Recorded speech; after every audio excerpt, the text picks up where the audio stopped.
Cbeebies Bedtime Story. Hello there, I'm Kat. Have you ever tried to think of the most perfectly magical birthday present for someone you love? It can be quite a challenge, can't it? A little girl called Sarah in tonight's bedtime story is looking for a present for her gran. Let's see how she gets on. It's called How to Grow a Unicorn and is written by Rachel Morrisroe with illustrations by Stephen Lenton. Meet Sarah's most marvellous gardening gran. She's always outside with her watering can, digging and planting and sowing and feeding, pruning and trimming and potting and weeding. One day, Sarah went to the shops down the street in search of a truly spectacular treat. A gift for her gran that was totally great. It's not every birthday you turn 88. A store caught her eye with some fine golden gilding, where butterflies bustled and bobbed round the building. The shop was packed full of unusual flora. She gasped as the magical vision before her. And there, on the counter, a fly trap was looming. It spoke with a voice that was scary and booming. With a grin so gigantic the plant might just eat her. "Welcome," it said as it swooped down to greet her. "Find presents for grandmas and granddads and aunts inside Mr. Potiphar's parlour of plants." A tiger plant grizzled and gave her a scare. A sign on the shelf read, "May bite, so beware."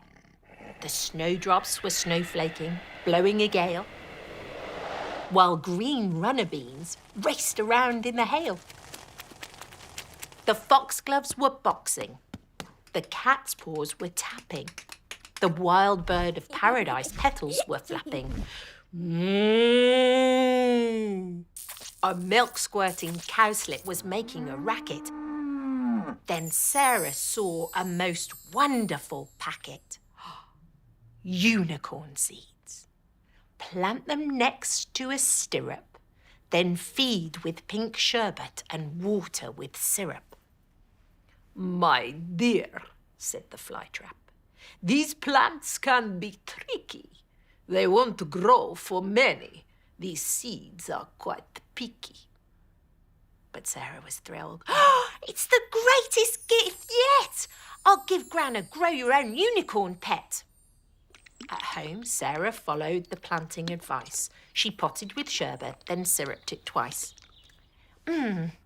It says to plant one seed, but best to be sure. She used the whole packet, which held 24. Later that evening, while Sarah was sleeping, 24 unicorn vines started creeping. By morning, the plants reached as high as the roof, and then came a whinny, a snort, and a hoof. Soon unicorns blossomed from every new flower. New magical creatures grew hour after hour. Some small ones, some tall ones, some pink ones, some green, and some with the curliest manes ever seen. Bright indigo, glittery, yellow and red, and each with a shimmering horn on its head. "I've planted too many," cried Sarah with shock at the sight of the unicorns running amok. Now, freshly grown unicorns don't take instruction. It turns out they're brilliant at party destruction. They nibbled Gran's dress and then ate all the cake. The half-eaten party food lay in their wake. They burst the balloons with the horns on their heads and then had a pillow fight up on the beds. "I'm sorry," said Sarah. She hung her head sadly. "Your birthday is going so terribly badly." Gran smiled, though her party was torn up in tatters. "Your gift was so thoughtful, and that's all that matters. We can't keep them all, though. The cottage would pop. They'll have to go back to the gardening shop. So to Mr. Potiphar's parlour they hurried, but Sarah was sad and incredibly worried. I'm scared Mr. Potiphar's going to be cranky. Her gran dried her tears on a polka dot hanky. They soon reached the parlour. The bell gave a tinkle as Unicorn squeezed in the shop all a twinkle. She told Mr. Potiphar what had gone wrong, and that's when a unicorn's bum made a pong. It blushed as it pooped, and they all held their noses. The magical plop fell on top of the roses. They looked on with shock as in front of their eyes the bush shook and shuddered and tripled in size. Sarah then had the most brilliant idea. People can have perfect gardens all year. She painted some posters and stuck them on railings, then folded up flyers and set them in mailings. Unicorn helpers, results guaranteed. No need for gadgets to mow, trim and weed. For gardens more gorgeous than ever before, fresh unicorn poop makes the purest manure. But what of Gran's birthday? She got the best present. Her garden wins prizes for being so pleasant. And Sarah now helps in the magical store to grow most extraordinary creatures galore.